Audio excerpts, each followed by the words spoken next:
Biodiversity Week.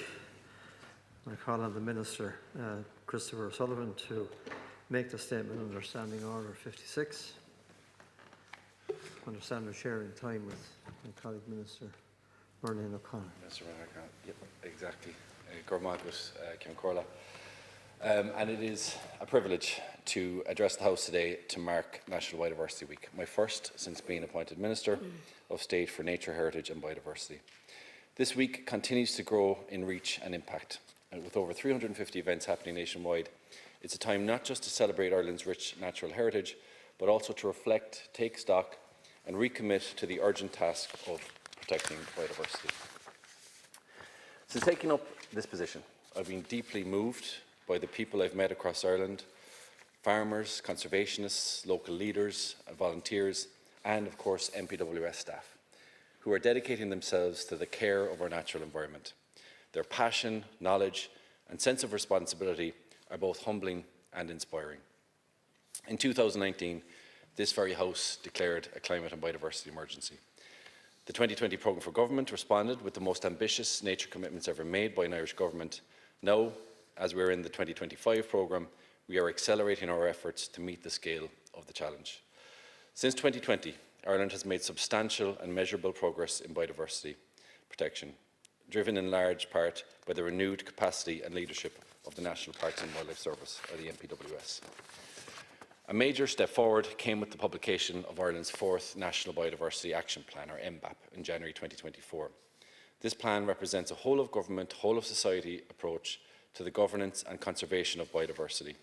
For the first time in the history of the state, the MBAP is underpinned by law, following the Wildlife Act 2023, which mandates both the legal requirement to have an MBAP and to report on its implementation and progress. Supporting the NPWS is key to supporting biodiversity in Ireland. Since 2020, core funding has increased from 28.7 million to 78 million in 2025. Staffing has grown from 349 to 577.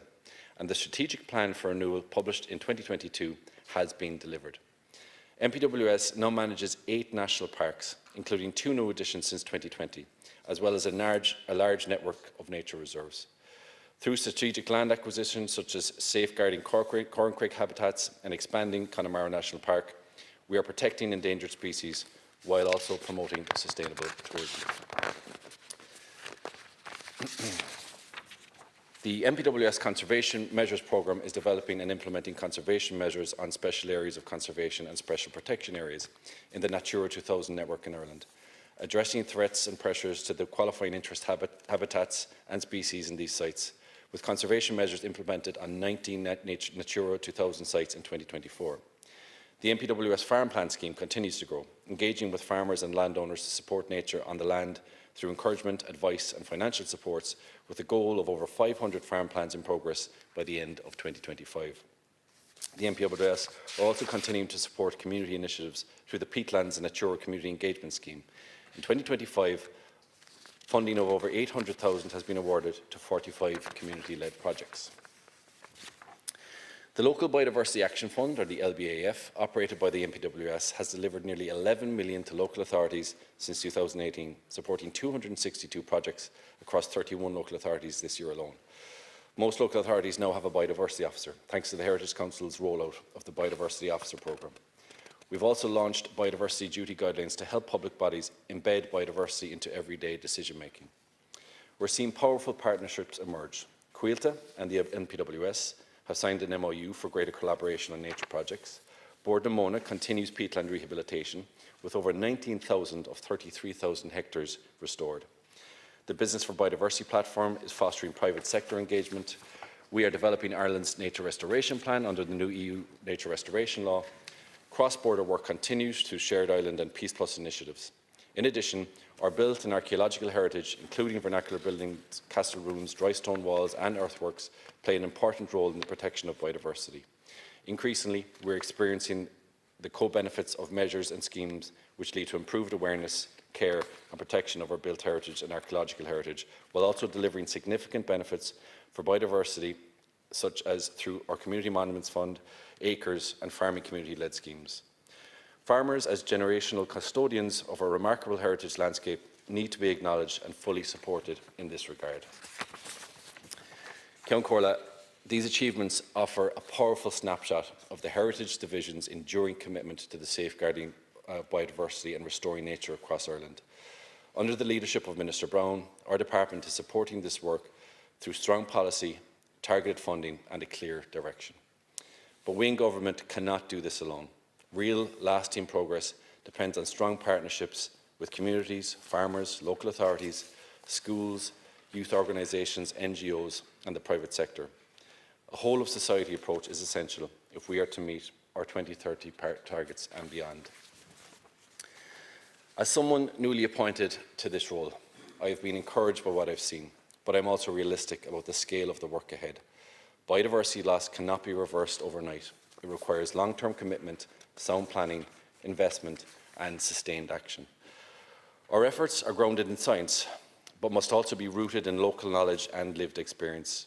The best outcomes are achieved when scientific expertise, traditional practices and community insight work together. Today also marks Natura 2000 Day, when Ireland joins the EU in celebrating the world's largest network of protected sites, over 27,000 across Europe, covering nearly 20% of land and 10% of marine areas. To celebrate, the MPWS is hosting a series of events across the country, including at St Gobnet's Wood SAC in Cork on May 22nd and 23rd. Natura 2000 sites highlight some of the finest examples of habitats and species we are committed to protecting.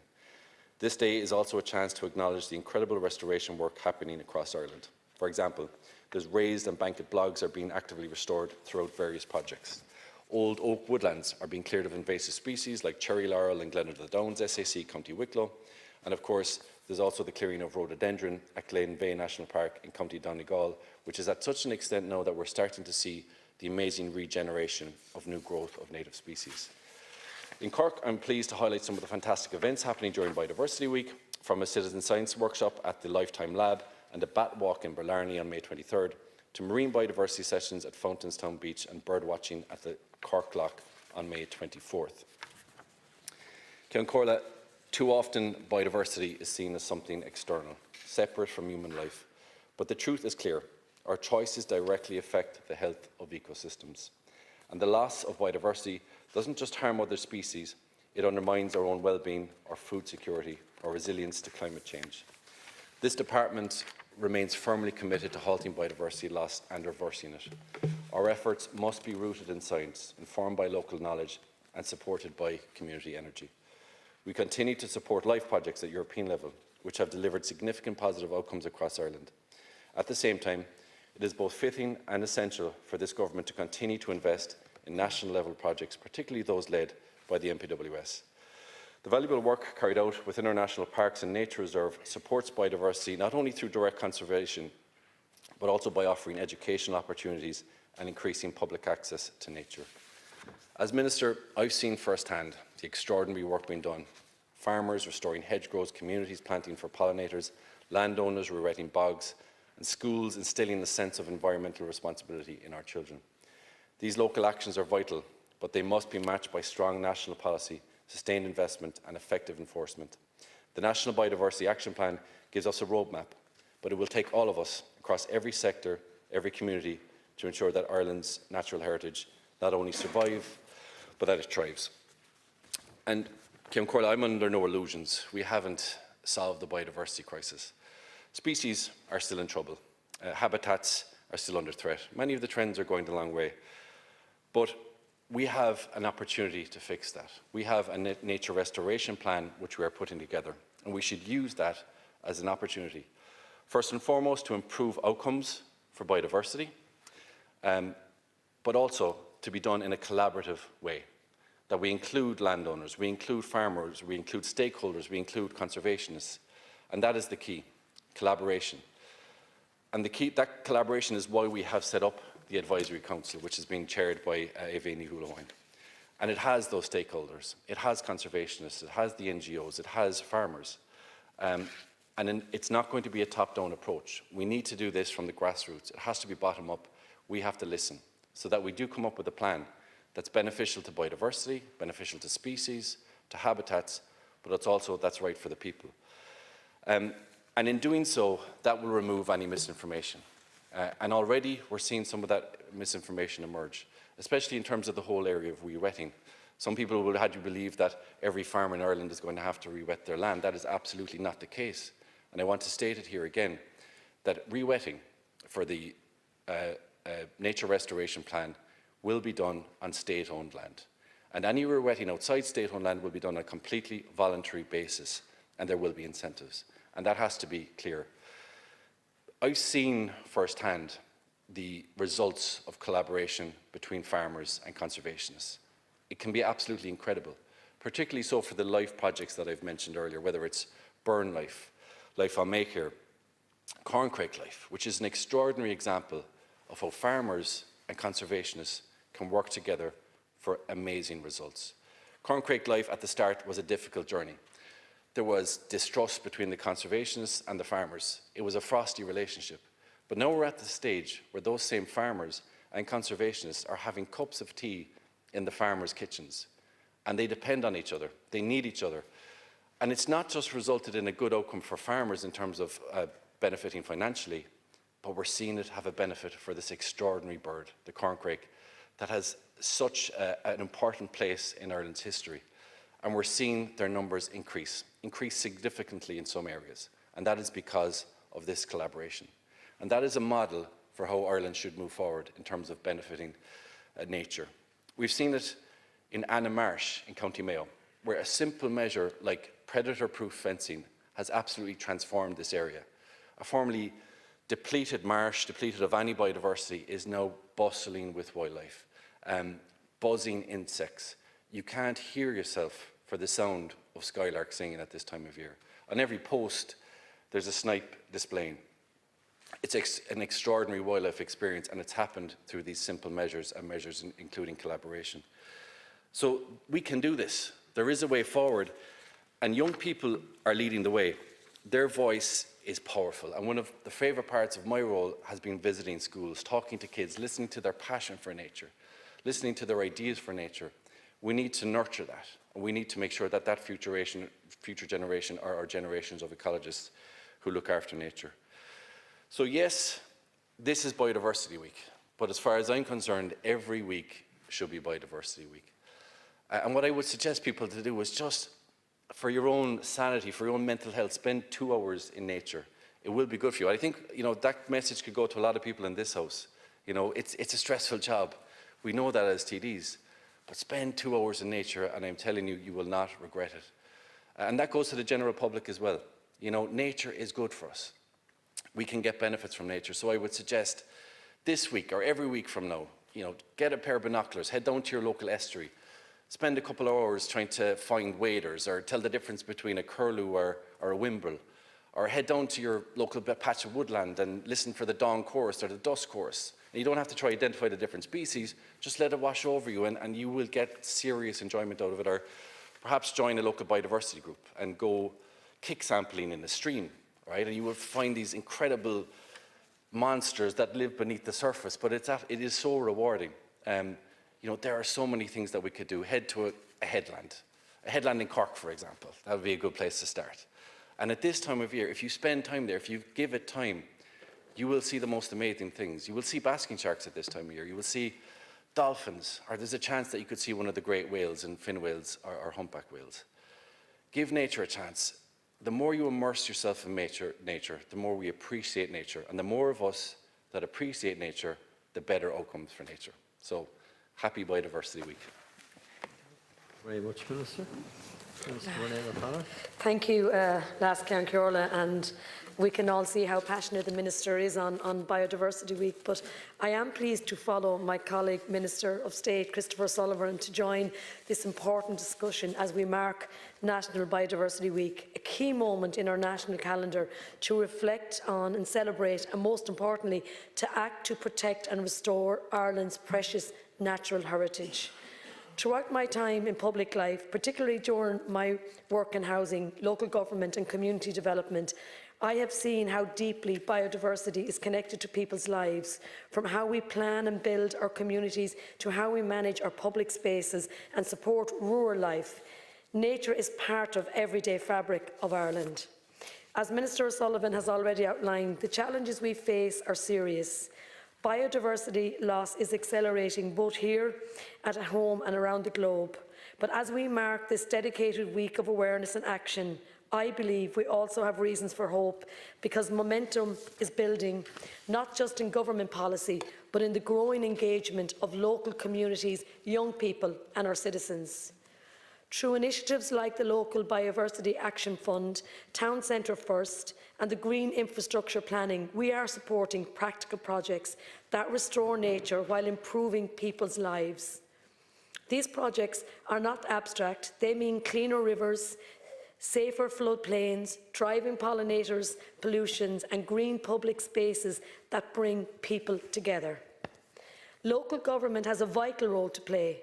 Our local authorities now have dedicated biodiversity officers, supported by national funding, helping to mainstream biodiversity into everything from planning to parks management. Community groups, especially in towns and villages, are stepping up to protect native species, create pollinator-friendly spaces and engage the next generation.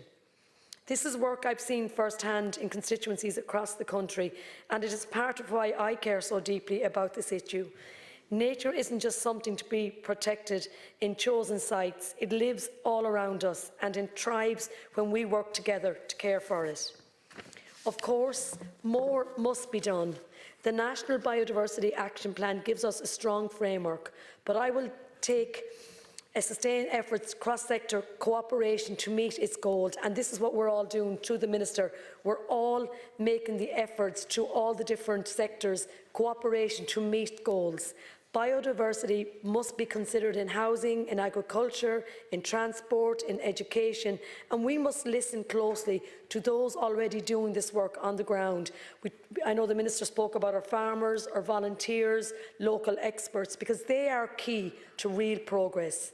Today marks Day 6 of National Biodiversity Week, which has seen a remarkable increase in participation, rising from 293 events last year to 350 this year. Over these 10 days, people of all ages across the country are engaging in activities that underscore the importance of biodiversity to our health, well-being and future. Organised by the Irish Environmental Network and supported by the National Parks and Wildlife Service, National Biodiversity Week is a nationwide opportunity to reconnect with nature. It brings together community groups, NGOs, local authorities and conservative showcases, showing off all their showcases and the very best of Ireland's natural heritage through guided walks, hands-on workshops and citizen science projects, and there's so much going on. As we said, 350 this year that's going on, which is absolutely brilliant. I want to welcome all this. Also taking place is the hedgerow woodland walks, to whale watching, bat surveys and biodiversal cycle tours. Children are being introduced to wildlife in their local parks, gardens, are learning how to support pollinators. So we have gardeners now that are also doing all these courses. They're all, so much involved in this. We have family participating in activities. We have what's called the Backyard Bio Blitz. I'm sure some of you are aware of that. And the biodiversity scavenger hunt. Importantly, this week also aligns with a number of international awareness days. Today we mark Natura 2000 Day, celebrating Europe's protected habitats. Tomorrow, the International Day of Biodiversity, with this year's theme of Harmony with Nature and Sustainable Development on the 24th of May, which is European Day for Parks, recognising the legacy of Europe's first national parks. And I think I couldn't but mention Las Cairona. In my own constituency of Carlow Kilkenny, they are inspiring examples of community engagement. In Carlow, daily guided tours at Altamount Gardens are drawing visitors. The Carlow Beekeepers Association is sharing their knowledge throughout online talks. And for those who like to get out and about, guided walks are available throughout the week, with a series of bat walks being arranged for evening time. And in Kilkenny, a dust chorus at the castle and hands-on water sampling workshop at Kenny's Well. offer people a chance to connect directly with nature and learn how to support it. And I think that's so important. All these events are so important, and it brings everybody together. And I have to say, which was great for us all this week too, we had such really good weather, so I think it also encouraged people to go to as many events as possible. We can't give you the praise for that, Minister. This week also shines a light on the growing momentum behind Ireland's response to the biodiversity crisis through the work of the National Parks and Wildlife Service in partnership with the local authorities, landowners and communities and conservation organisers. We are seeing real progress, restoring habitats, supporting species and promoting sustainable land use. I want to acknowledge the tireless efforts of so many, from local volunteers, environmental educators, the NPWS staff, farmers and community leaders who are on the front line of the work every day. Their efforts are often unseen, but they are absolutely essential. And that's what it's all about, recognising the good work that's been done around Ireland. And I think it's important that we give them the thanks and the praise that they deserve. It's like everything. It's always the people behind the scenes that are doing the work, and sometimes we forget to recognise them, but I think it's important that we do give them the praise that they deserve. Our schools and youth organisations also deserve recognition. Programmes like Green Schools, the Youth Biodiversity Networks are also instilling a deep sense of environmental stewardship in the next generation, a generation that will carry forward the responsibility of protecting what we risk losing. With 4 days remaining in National Biodiversity Week, I encourage everyone across this House and across the country to take part, attend an event and take time to appreciate the ecosystem that sustains us all. At last count, Ceola, biodiversity protection is not just a duty, it is an opportunity to create healthier communities, to build resilience in the face of climate change, and to leave behind a living, thriving natural heritage for our future generations. I'm proud to stand here during National Biodiversity Week to reaffirm my own commitment and that of this government and the Minister, and how hard I know that you've been working, going around visiting farmers and schools and visiting all the different areas around the country, and that's so important. And to continue working with colleagues across the House, all of us here, to turn plans into action and ambition into results. And I look forward to a productive and solution-focused debate on how we can continue to strengthen Ireland's efforts to protect and restore biodiversity. Thank you, Minister. Deputy Réada Cronin. Agus gorgeous that ara ó Súlaán sa postnu atá gom gwil along sim a got sa role agus anyway, I know because I was on the climate committee there with you for a couple of years in the last term, but anybody who heard your speech there when you went off Limerick will know as well. This week we mark National Biodiversity Week with events happening up and down the country, including in my own County Kildare, and it was great to meet the biodiversity officer there in Kildare County Council and take part, and I'm looking forward to taking part in more of the biodiversity activities this week. Minister for Housing James Browne spoke last week saying we were so lucky in Ireland to be surrounded by such a wealth of biodiversity, which we must work to protect as well as appreciate. While many of us certainly appreciate all of our lakes, parks and gardens offer us in our daily life, this government hasn't worked always to protect them, but I'm sure that will change now with you in charge. This is supported by calls year after year from environmental agencies that we are in the midst of an ecological crisis. The 8th Ireland State of the Environment report was published by the Environmental Protection Agency last year, and it found that almost 85% of our protected habitats and almost a third of our protected species of flora and fauna are in poor condition. They claim that this loss of nature and biodiversity is so severe that it could signal a 6th global mass extinction event.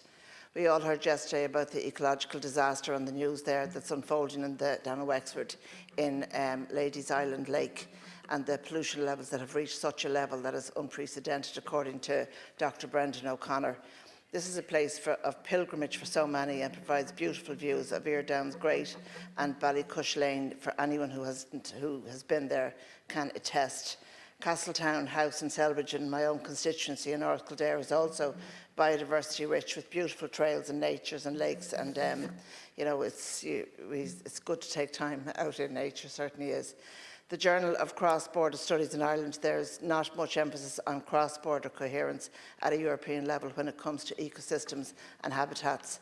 partition has done biodiversity and climate action a real disservice in Ireland. We have 2 jurisdictions managing the habitats and ecosystems on one island, and frankly it is ridiculous. While Sinn Féin continued the struggle for United Ireland, it is imperative that the Irish state plays a bigger role in the preservation of our biodiversity across the whole island. We had our first Climate Committee meeting there this afternoon, and we all know that biodiversity knows no political borders. With Britain outside of the EU now and not adhering to any EU environmental frameworks, it is really important that the Irish government step up and take a leadership role. We must plan a biodiversity framework for reunification and make sure that the National Biodiversity Action Plan is actually national for the 32 counties. We must support local conservation groups in the 6 counties. And I was speaking earlier about Ladies Lake, but the lagoon in Wexford, but Lough Neagh comes to mind as well. Bobby Sands spoke about the laughter of our children, and that laughter is under threat if we don't get this under control. It is imperative that we recognise the threat to our climate, our biodiversity, our humanity by taking seriously our duty to lower our emissions, to protect our network of protected areas, to commit to afforestation targets and the decolonisation of Ireland, and protect our waters through strong and ambitious marine protection area laws. Cáithmid go léir teacht le chéile ag an ceist seo agus mar sin ní neart chur le chéile. Gur maith. We face a biodiversity crisis, and the green of our landscape masks the loss of so many key elements of our natural environment. Our life support system is at the brink of collapse, and the picture is stark. Over the past 40 or 50 years, every single indicator is on a downward trend. Natural habitats are being degraded or homogenised, forest covers being eroded, and species are becoming extinct. We, as a country, do share a deep connection with nature, and this is a devastating loss for Ireland. Because of the deep connection that we have with nature, there remains hope, however. Hope that the right determination and political will, we can turn this ship around. So we are required to act, and I know a number of things just from your speech, Minister, and I accept that a lot of work has been done. Perhaps more could be done about the rhododendron in Killarney National Park. You need a 7-year plan on that. You mentioned our built and archaeological heritage, but I refer to Tralee Courthouse. That is being ignored, and the plan is, by the court service, supported by the Minister for Justice, to close, take away court services without any plan and move it and build a new building on the other side of town. Doesn't make sense. The acres schemes need to be fully supported, as you said, but more funding and needs to be fully supported. But one thing I wanted to ask you, Minister, was in relation to the government doesn't seem to be acting, but in some ways it's actually going backwards. And I want to know your opinion on the outrageous suggestion from Minister Healy-Rae that we should plant more forestry on peatland in his recent comments. He's the Minister for Forestry. We think this would be a disaster for Ireland's emissions. Maybe he's rowing back, maybe he's changed his mind. There are different signals coming from different parts of government, but I'd ask you to confirm that it is not your plan to build more forestry on peatlands, because it would be catastrophic. Couple of other points. We still have no marine protected areas legislation, despite repeated assurances that the bill would be published. 3 years later, we're still waiting, and damage could be done. The state of our rivers also are in a precarious state. The antiquated Arterial Drainage Act obliges the OPW to dredge rivers, and by employing heavy machinery, trees are torn out, structures filled with debris. It's a disaster for biodiversity, but not only that, it could also lead to flooding, and I'm convinced that the flooding in Listowel before Christmas was as a result of lack of flood management, because the forestry up there, bogs used to soak it up, but now the water comes down. And have you any comments in relation to those? Minister, first of all, I suppose biodiversity is something that affects everyone in every part of the country, and this Biodiversity Week is very important that we have the opportunity to examine this critical part of life on our planet. And it's not just nature for the planet, but it's also for human beings as well. It's for everybody, and we're all a part of that. It's crucial that we take a serious approach to tackling biodiversity crisis in Ireland. And of course, as agriculture and farming, and farmers manage and own the vast majority of land on the island. And while there are other agencies on that are part of it and are playing a vital role, farming is the key thing, I think, that we have to try and crack in order to be able to get this biodiversity crisis turned around. It often gets a bad name, and when we're talking about climate change or biodiversity, but in reality, farming and Irish farmers have been, to the forefront and have been well aware of the need to protect our habitats and our biodiversity and indeed to prevent the extinction of species for decades. Irish farming has consistently adapted to the farming practices going back to meet the challenges of climate change over the years. It was 1994 when the first rural environmental scheme was introduced, and farmers willingly entered into and enthusiastically entered into the highly successful measures to protect our water courses and to protect our rivers, as well as planting trees and hedgerows and all of that over that time. Irish farmers have continued to participate in environmental schemes as part of the CAP, from REPS to EOS, GLOS, and now of course we have acres, and there's huge problems in respect of that. But acres at its core is a biodiversity plan for farmland across the country, and we want to encourage more farmers to be into it, but it's very hard to encourage farmers to go into it if they don't get paid in time, if they don't follow up, if the whole lot turns into a mess and everybody blames the computer system for it. So, there needs to be a recognition that if we want to get this work done, we have to have a partnership between everybody, and key to that partnership is going to be agriculture. The schemes that have contributed to improving our biodiversity on various species are, like I'm thinking about, we see bat boxes up on the trees around our part of the country, owl boxes, sand mounds for bees in the corners of the meadows, bird cover, not cutting meadows until late August or into September to allow ground birds to nest and all of that. All of those things are vital parts of it, and that's why I think that we have to have a much greater emphasis on biodiversity as part. And one of the things that always struck me was for the basic payment scheme for farmers. As you know, they get paid per hectare. And what used to happen is farmers would get this map out, which was taken by a satellite, and they'd say, no, you're not going to get so much, you're going to be penalised because we noticed the hedgerows has grown wider, and therefore your land area is smaller, and you applied for 24.9 hectares and you're only going to get paid for so much and penalise them for it. And what did they do then the next year? They cut all the hedgerows out of the way. That was absolutely detrimental to biodiversity. So I think there has to be more joined up thinking. I'm taking up others' time. But, Minister, it is very, very important that farmers are part of the plan in respect of all of this. Deputy Bennett. The climate and biodiversity crisis are utterly linked and cannot be underestimated. I feel this is something that is often overlooked and siloed in different parts of government. That rather than lacking a whole of government approach, it regularly seems that parts of government don't speak to each other at all.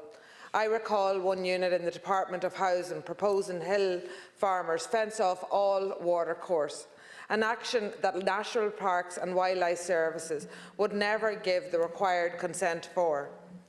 It's symptomatic of an approach to both crises whereby the government mandate without due consideration as to other impacts, be that in terms of emissions or biodiversity, or indeed family farm incomes, fuel poverty, or poverty more generally. That is one reason why it is regrettable that the government did not throw its weight behind Sinn Féin's proposals during the last CAP negotiations. That eco schemes would be a new third pillar of the CAP, crucially with a new funding model. Instead, farmers were asked to do more, to simply secure the funding that had already been in place. So in terms of assisting our farmers to meet the challenges they face in the years ahead, I would encourage this government to seriously consider Sinn Féin's proposal to establish a €300 million National Restoration Fund.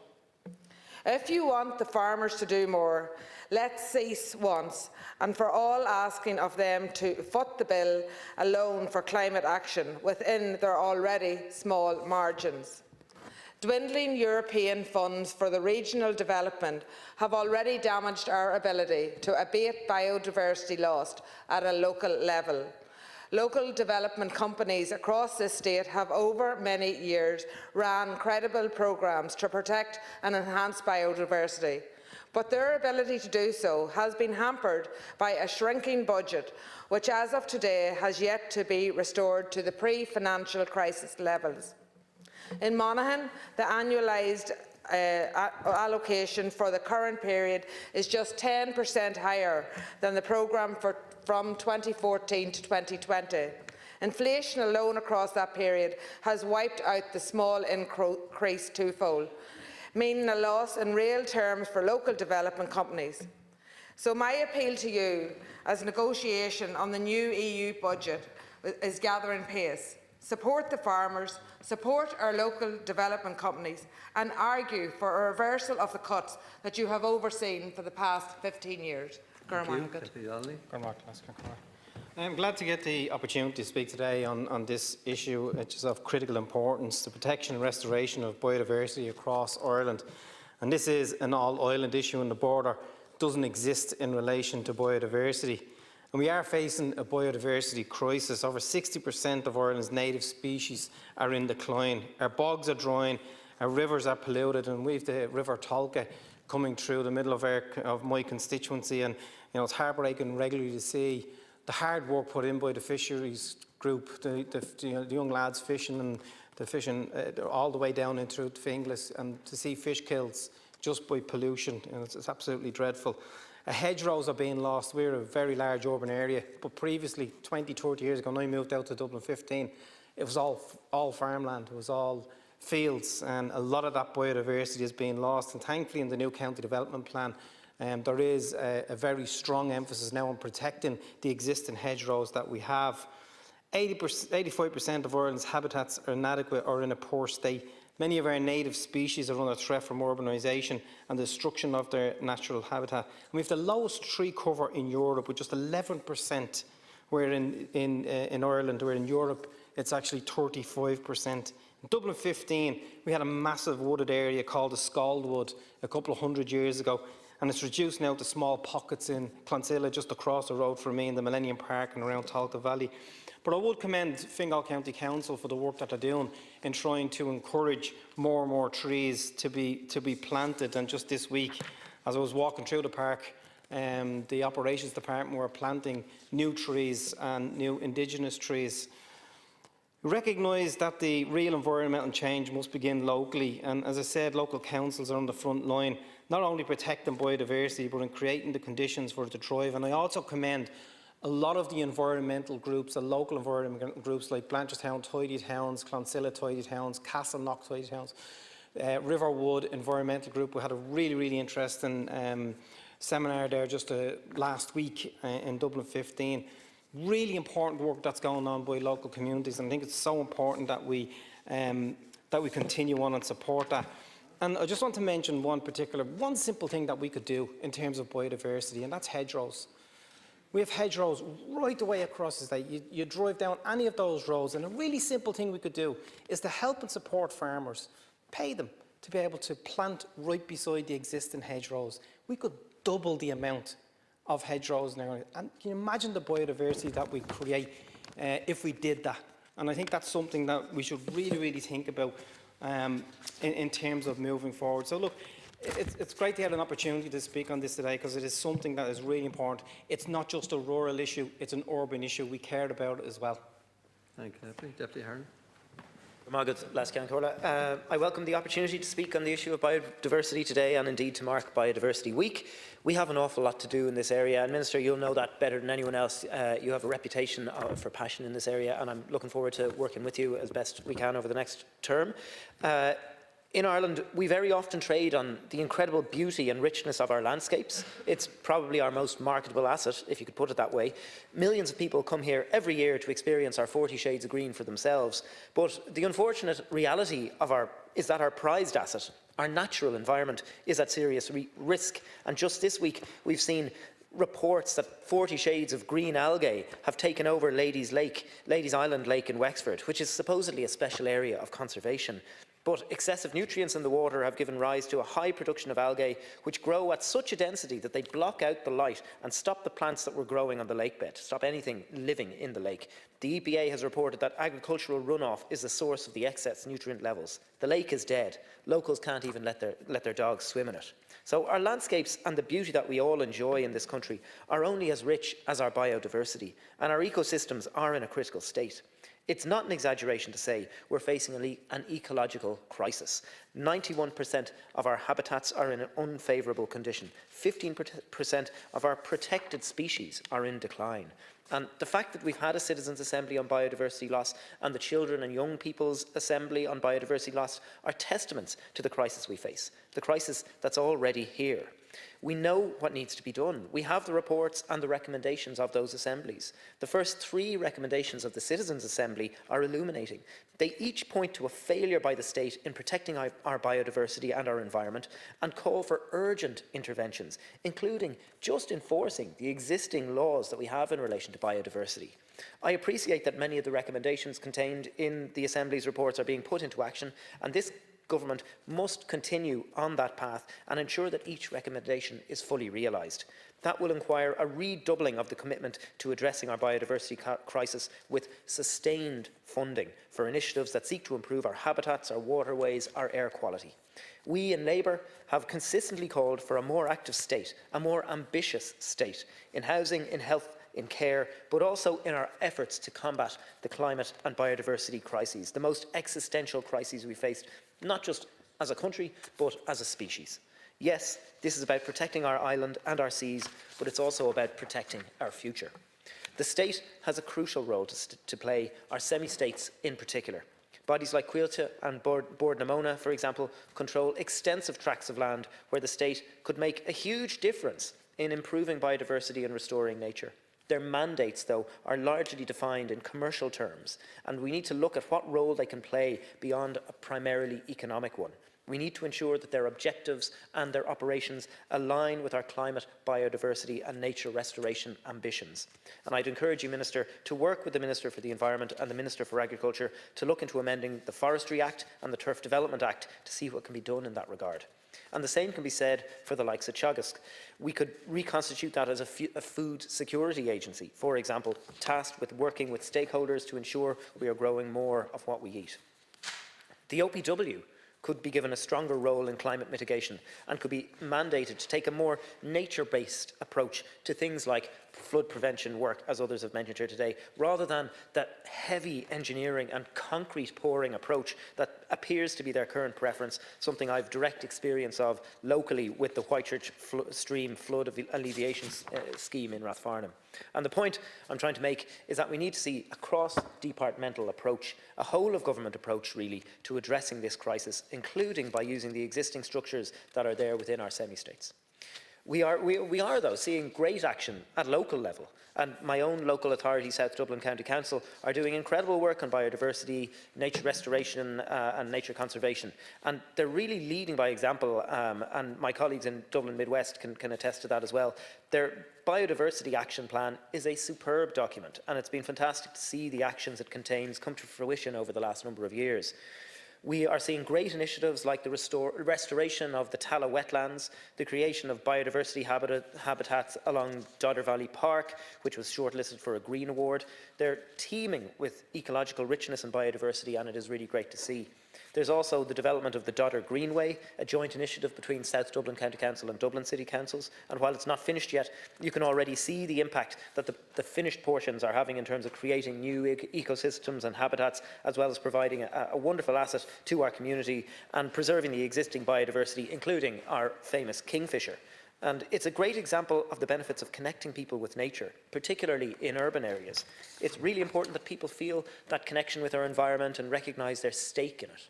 They see its intrinsic value.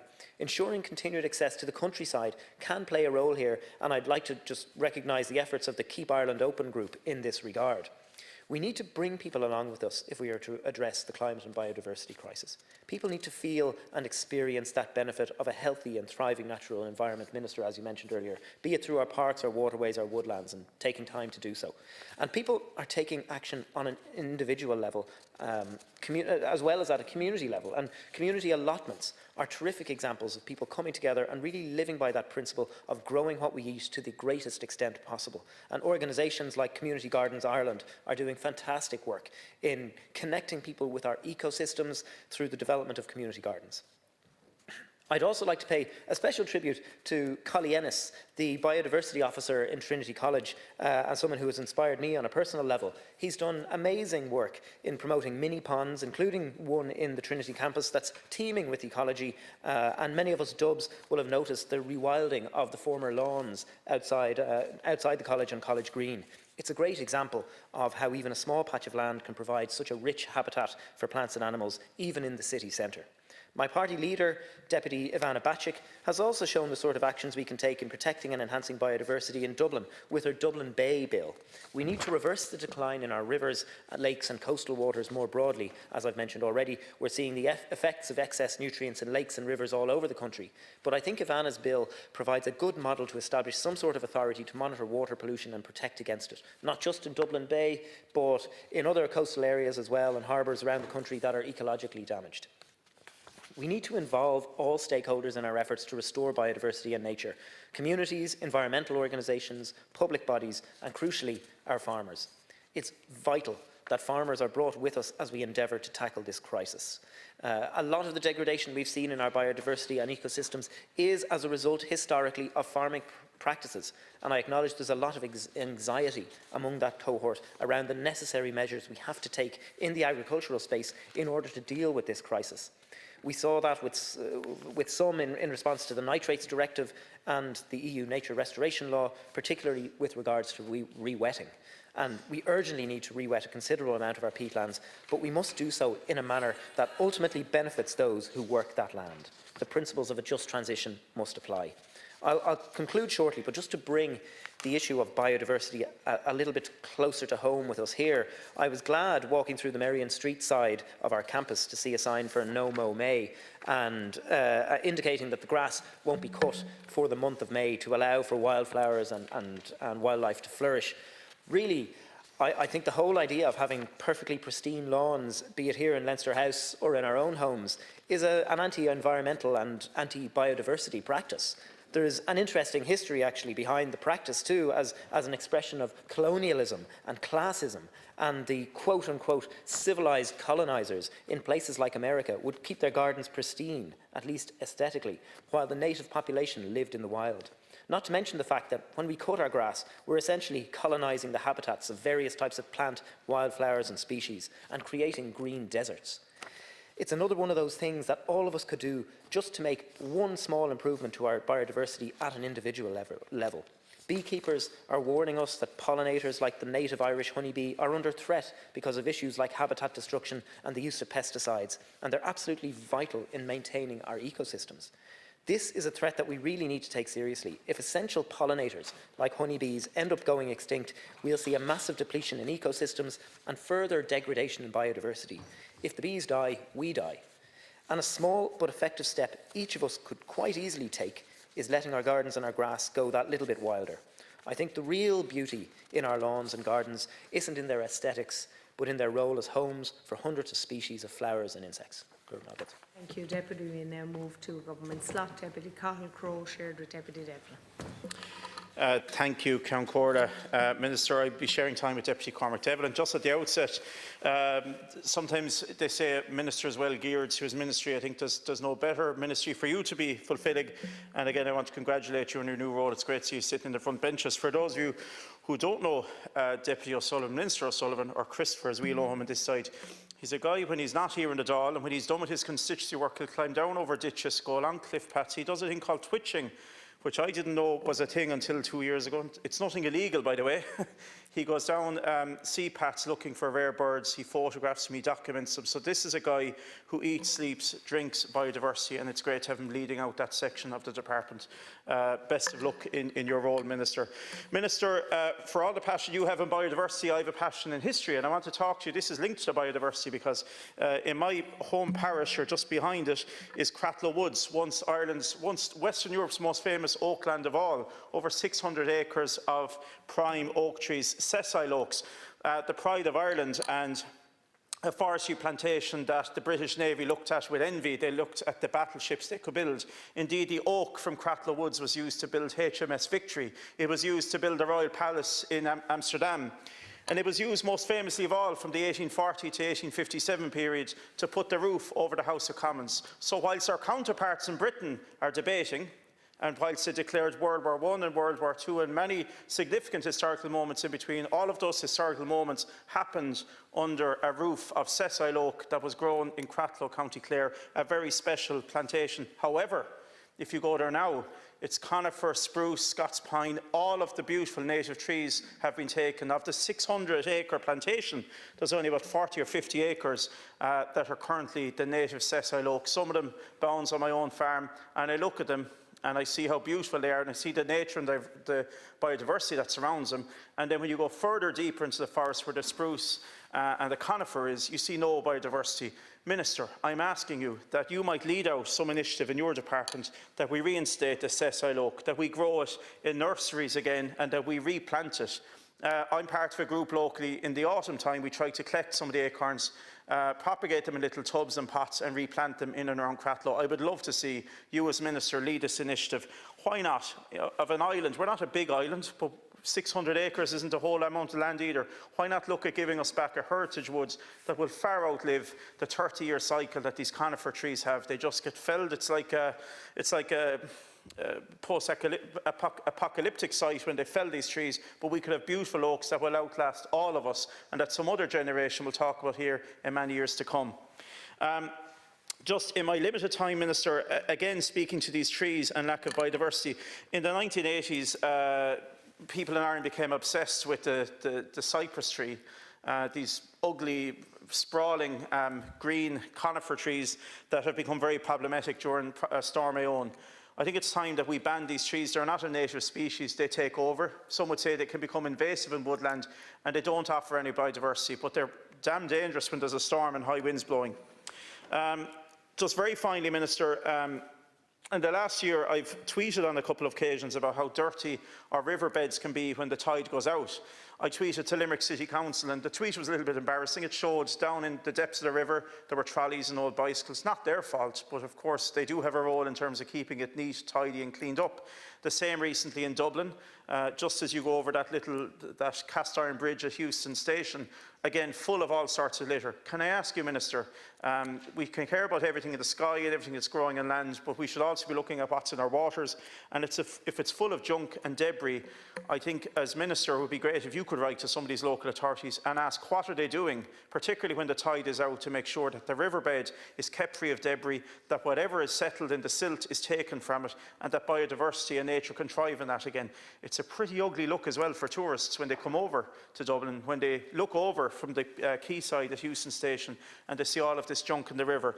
I don't know what our counterparts in London or with the Thames River or the Seine in Paris, would they tolerate it? It's the same in Limerick, it's the same in most big cities where you have these tidal rivers. I think local authorities can do more, and maybe a little nudge from you as Minister asking them what are they doing might prompt some of them into action. It's not the way us as legislators and parliamentarians should be conducting business, to put this little embarrassing tweet out and the following morning you see local authority going in and cleaning it up. That's not how it should be done. It should be done on a proactive, not reactive basis. Best of luck, Minister. Thank you. Thank you, Deputy Devlin. I want to join my colleague in formally congratulating Minister O'Sullivan on his new portfolio, and Deputy Crowe failed to mention, of course, the waterways in which you take to as well in your spare time, and congratulations on the new role. Biodiversity Week gives us a moment to reflect not just on the wonder of Ireland's natural heritage, but indeed on the scale of the challenge we face in restoring and protecting it. I want to acknowledge at the outset the tremendous progress made in recent years, and since 2020 we've increased the National Parks and Wildlife Service funding from 28.7 million to 78 million. We've grown the National Park and Wildlife Services team by 2/3, from 349 staff to 577. That's real investment and indeed real ambition, and I've spoken about that previously here in the House. We are also seeing the results of that, the creation of Ireland's first maritime national park, 2 national parks acquired since 2020, over €2.9 million committed this year alone to local biodiversity projects in every county. And at that, I want to also acknowledge the work of my own constituency Monkstown Tidy Towns for the work that they're doing on biodiversity. And tidy town groups right up and down the country, Minister, you'll be aware of it, are really making huge effort for Biodiversity Week. In fact, there's 350 different events celebrating Biodiversity Week, engaging communities up and down the country, from whale watching to woodland walks to bat box building and biodiversity cycles, etc. In my own constituency of Donnelly as well, I warmly welcome the recent allocation of funding for Loughlinstown Forest, which will enhance a valued local amenity and protect a vital green lung for our community. Donnelly is a proud maritime constituency, home to our outstanding harbours, the seafront, and of course part of the Dublin Bay UNESCO biosphere. One of only a handful in the world that combines a capital city with a protected marine environment. Our coast, our harbours, marine habitats are not just scenic treasures, they're also rich in biodiversity and critical to climate resilience. Of course, Fianna Fáil's record on the environment stretches back generations. It began with Eamon de Valera's strong commitment to the restoration and nature, culminating in the Forestry Act of 1946, which led the groundwork for modern woodland restoration. Indeed, Ceann Comhairle, you'll be aware of the creation of the 620-acre John F. Kennedy Memorial Park and Arboretum, officially opened by then-President de Valera in 1968 in New Ross in Wexford, a living monument to biodiversity that was well ahead of its time, promoting education, conservation and commemoration. That legacy of action continued, and it was Fianna Fáil in government that introduced the first ban on smoky coal in 1990, a pioneering move that dramatically improved air quality and reduced premature deaths in our cities. We've also established the Environmental Protection Agency under the Environmental Protection Agency Act of 1992, giving Ireland an independent environmental watchdog at a time when few countries had one. Today, that legacy continues, but beyond celebration, this week is also about responsibility. We're in the middle of a global biodiversity crisis.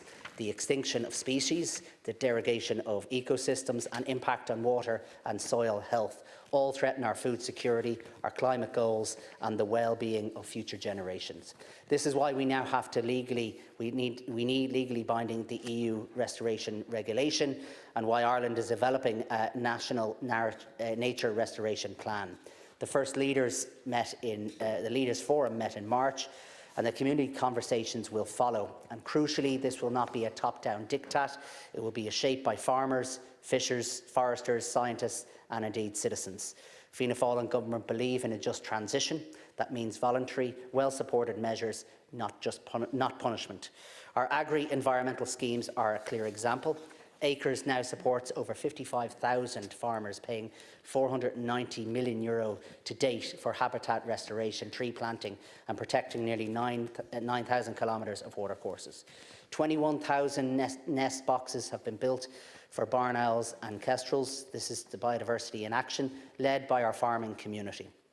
We've also expanded wetland restoration in the Midlands, supported peatland rehabilitation through Bord na Móna, and rolled out biodiversity duties for all public bodies, embedding nature in how we plan, build and manage our public services.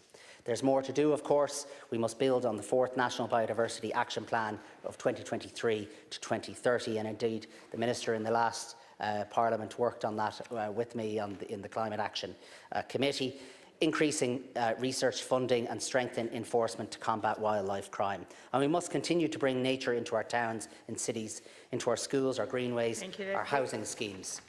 But let me finish, if I can, Ceann Comhairle. Restoring nature is not just environmental duty, it's a national project, one that binds community, culture and care for land. Mairéad Farrell. Good, Ceann Comhairle. By the sounds of things, we all now know what you do in your spare time, and it sounds very interesting. And comhordiachas on the new role. I do think that I live in Galway City, so in Galway City, where I live in the east side of Galway City, we're actually really lucky with different nature places that we can go to. So one of my favourite places is by Lahan Beach. Love going down there for a walk, and another place is Merlin Woods. And I think during COVID, we really noticed how important those places were, especially for people like myself who live in a city. And so many of us were very lucky to be able to go out in Merlin Woods in Galway City and it has been a huge respite for people on the east side of Galway City, Merlin Woods. And I just want to commend the fantastic work that has been done by Friends of Merlin Woods, really to enhance the woods, to make it a place that people can come to, use it as respite, but also there's a community element. There's a community garden, there's clean litter pickups and all that kind of thing, where people come together to have a sense of community in a place, you know, when cities and all that, there can be sometimes that not as strong a community in our new places in our cities. They've done huge work just this week again for Biodiversity Week, organising so many different type of events, and I just really want to commend them for that.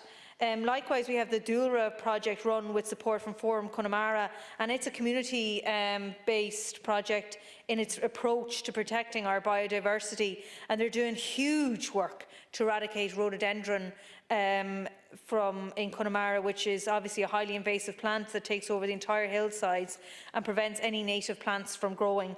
And what is very difficult for the work of the Dúlra project, for example, is that while they're doing this back-breaking labour of removing rhododendron root by root in the local garden centre, you can go in and you can buy the very same plant for your garden, which totally undoes obviously the benefit of that work. And that's despite EU law that there are several invasive species that are still sold in shops across this state.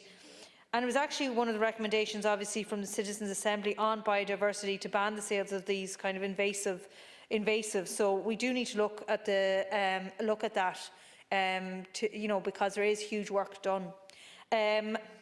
I also think we need to have a long-term approach to improving our biodiversity. We know we have the people on the ground who are committed and willing to do the work, but we need obviously that vision as well. And I do want to comment as well on schemes. We have schemes like Acres, but there are huge issues with Acres and people not getting paid and not being able to get the information on when they will get paid either. Thank you, Deputy Farrell. Now we move to the Social Democrats, Deputy Jennifer Whitmore. Thanks very much, Ciarán Corla. Minister, I must say I do love your passion for nature, and it really, you can tell it's a huge part of who you are, and I look forward to working with you over the next term to see, work with you to see what we can achieve in this regard, because it is absolutely needed, and I know you wholeheartedly know and believe that as well. In your statement tonight, you spoke about how this needs to be, dealing with nature and our biodiversity crisis needs to be a grassroots exercise involving communities, and I absolutely agree with you on that. But what I would say to you is that the government has a huge role to play in this. What we need is a government that is a role model for nature. The government and the state are the biggest landowners in the country. So I think there is a real responsibility and a real onus on the government to use that land for nature and to be very, very, active and conscious of their responsibility in that regard. And I specifically am referring to the lands of Cuilche, Bordnamona, and indeed the practices of the OPW. And I know, Minister, you were on the committee, the last Oireachtas Committee on Climate and Environment with me, and one of the main recommendations that came out of one of our reports was the fact that the legal remits of Cuilche, Bordnamona and the OPW need to change. They need to reflect the need to protect biodiversity. There has to be a public interest element to what they do, and indeed the protection of biodiversity should be at the core of what they do. Unfortunately, at the moment, they are based purely on a commercial basis, and I think that really ties the hands of these entities in many regards. And I think a lot of the time when we look to the likes of Cuilche and say, well, why aren't they doing more for nature? I do believe a large part of that is because the state has not given them the legislative framework in order to do more for nature. And we can see that recently with Cuilche Nature being quietly abolished earlier this year. No one really seemed to know about it. Happened very quietly, very under the radar, but I do think that was a bad move. And I do think that should be revised, or certainly the legislative framework. If that was done, I think, that would make a huge difference. In relation to Bordnamona as well, Minister, I've heard recently that there's a solar farm to go up onto lands that Bordnamona own, which is the exact site where we have a pair of breeding cranes. Now, as you know, Minister, those cranes have tried to breed in Ireland for a few years. They managed to produce fledglings in the last year or two. they haven't been in Ireland, they haven't bred in Ireland for thousands of years. Now, I would have major concerns about any potential plans for a solar farm there. I've asked for more details from Bord na Móna on it, but I think it's something I will certainly be keeping an eye on it, and I would ask that you would do so as well, Minister. I would also say one of the things that we need to do, not only have the government and the state being the role model for nature, we also need to protect and enhance what we have, right? So we have some fantastic sites, but I don't believe they're being managed properly, and I don't think there's been enough focus on enhancing what is there and also expanding what is there. And I specifically refer to our national parks and many of our SACs in that. I'm going to mention, ministers, I'm sure you're expecting the Glen the Downs in Wicklow is a place very close to my heart, indeed, to many people, not just in Wicklow, but on the east coast of Ireland, because of it's such an iconic ancient woodland. There is an opportunity for the state to purchase land there. I know the national parks are looking at that at the moment, but I would ask, Minister, that you expedite that process, because I fear that that land could be sold and that opportunity would be lost. Indeed, there's many areas like this that are coming up for sale at the moment. I know under the nature restoration laws that actually that there is going to be a requirement on the state to purchase land and protect it for nature. Indeed, we have Lugnaquilla. There's 1,500 acres going up for sale in Wicklow at the moment as well, which is really in the heart of the Wicklow Mountains. And, you know, again, I think if we were to use that 3.6 billion set aside in the Climate and Biodiversity and Nature Fund to purchase sites like this, I think it will be a really, really good thing to do, not just for our current need to meet our nature restoration laws, but for generations to come and for nature restoration. And I do think we need to grasp these opportunities when they arise. I will also mention Our Lady's Island, Minister, because I was down there recently. I don't know if you've been down there. Huge potential to be a fantastic site for birds, and it's dying. It's absolutely dying. Now, when I was down there, I saw problems with the site. I contacted, like there was, looked like sewage being pumped into the site. I contacted the council, I contacted the EPA, I contacted National Parks, I was ringing around everyone. No one has taken responsibility for that site. Not one single entity. There's many entities responsible for different elements of it. No one has taken responsibility for it as a whole. And again, I would ask that you look into it. It is a special area conservation that has huge potential. I just have 2 seconds left. I also just want to mention, Minister, badgers. It's in the news at the moment. Again, it's another instance where we have a species that's protected under the Wildlife Act that is also being hunted or killed under the Wildlife Act. I would ask that you speak to the Minister for Agriculture. It is clear the evidence that badgers, the culling is not impacting or reducing the incidence of bovine TB on farms. I understand how difficult it is when farmers get this, get the result. It is devastating for them. But I think what we need to do is work with them to make sure that the solutions that are put forward are actually working. It's not working at the moment. Thank you. Thank you very much. Just to say, if you're a bird watcher, I'm delighted to say that on the 10th of May, the swifts arrived to Dublin South Central. We were absolutely delighted, and we were actually all out. There was a group of us doing mapping trees to see how many trees were there, and then the swifts arrived, so we were absolutely delighted, and maybe they've arrived down your neck of the woods as well. I suppose in Dublin South Central, we're a constituency which has, particularly in the Dublin 8 area, the lowest amount of green space per capita in the country. So we have to work very hard to keep areas in the city centre with biodiversity. And I just want to mention some of the fantastic work that's happening. Like in Crumlin, there's Blooming Crumlin, and they have an orchard project. There's the Inchicore Environmental Group who does vital work along the Cormac River and looking to restore the quality of the water there and the habitats that are there. There's the Liberties litter pickers who go out on the weekend to make sure that our place that we live is tidy and clean and free of rubbish. There's Trees for the Tenters who are advocating for more trees, and native trees actually. So more trees is great, but native Irish trees for historic parts of our city. There's clean-up crews in Crumlin and in all parts of Dublin South Central. So people are working from the ground up, taking it really, really seriously. And I suppose the Social Democrats as a party have always championed a rights-based model of environmental protection. And, we are really delighted to celebrate biodiversity this week and see the amount of people who've come in here to talk about it. And I suppose it belongs to everybody, and I'm just conscious of the fact that I'm probably going to run out of time, but there's a lot of things like the Cormac River, the Poddle, They run through that neighbourhood, and we need to make sure that they are protected, those waterways are protected, that they're maintained, that there isn't incidents like there was earlier in Inchicore with structures falling into the river and that. And we are really looking forward to seeing all the works with all the building works that's going on to see more biodiversity there. Thank you. Thank you, Ceann Comhairle. Firstly, I must say that ministerial appointments by this government have not generally filled me with joy, but I was very glad to hear that you will be taking up this role, and it's clear you have a genuine love of nature and a wealth of knowledge to back it up that would put most of us here to shame. So I very much welcome your appointment. Unfortunately, our trees and hedgerows have never been more in danger. The legal protections in place for habitats are wide open to abuse, due mainly to the exemptions in the Wildlife Act and the cultural failure to take such crimes seriously and the ongoing lack of resourcing of the MPWS. Those of us who care deeply about nature are often left in a state of helpless dismay as healthy trees whose existence may have spanned generations or long rows of hedgerows are destroyed by heavy machinery for agricultural or construction purposes, or sometimes for mere aesthetic reasons. Hedgerows are routinely pulverised by flails, often in areas where no road safety risks are posed, and at any time of the year without consequence. Indeed, the health and safety rationale is too often carte blanche to destroy everything in sight. Just going back to the NPWS, we have no district conservation officer at the moment, we have no regional manager and no park ranger, and that is a long-standing state of affairs.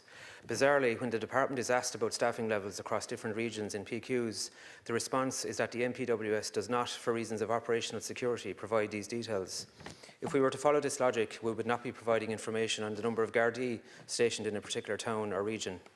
We are in this country a Wild West when it comes to the protection of habitats. There are huge morale issues within the NPWS because they've been chronically under-resourced and hobbled by weak legislation in carrying out their work. The Wildlife Act is in desperate need of strengthening. Section 40, subsection B in particular, which allows for the destruction of vegetation as part of, quote, the ordinary course of agriculture, that really needs to change. Minister, I'd urge you to engage with Hedgerows Ireland and Birdwatch Ireland to see how we can better protect the natural heritage that provides us with so much of our sense of place, our well-being and our connection with the very essence of life itself. Deputy Malcolm Byrne. Cormac Ceann Comhairle, and Minister, I'm very happy that this debate is taking place, and in fact, just like previous speakers, I think there is nobody in this House that's more committed to protecting our biodiversity and natural heritage, and I'm really appreciative of the work you do personally, but as a Minister in this area, I know that you're committed to action, not just words. I think the decision of former Minister Michael McGrath to establish the Infrastructure, Climate and Nature Fund will in due course be seen in this area to be hugely significant, particularly to ensure the resourcing of our commitments to the natural environment. And I know with the forthcoming nature restoration plan that there will be active engagement with local communities, and it is critical also to engage with farmers, because if I have always believed that farmers, when you work with them, they are our frontline workers in the campaign to ensure that our biodiversity is protected. I want to raise three issues with you, Minister. I think it's very welcome that we see the expansion of national parks. I know it's something you and I, for instance, were very committed to the Connor Pass in Kerry becoming a national park, which it came to pass. I would like to raise the issue, and there is a campaign around the Blackstairs Mountain and Mount Leinster for it to become a national park. Councillor Barbara Ann Murphy in Bunclody would regularly raise this issue, and I think the more opportunities that are there, and I know that not just from the point of view of biodiversity, but also for all of us to be able to enjoy those facilities, it's critical.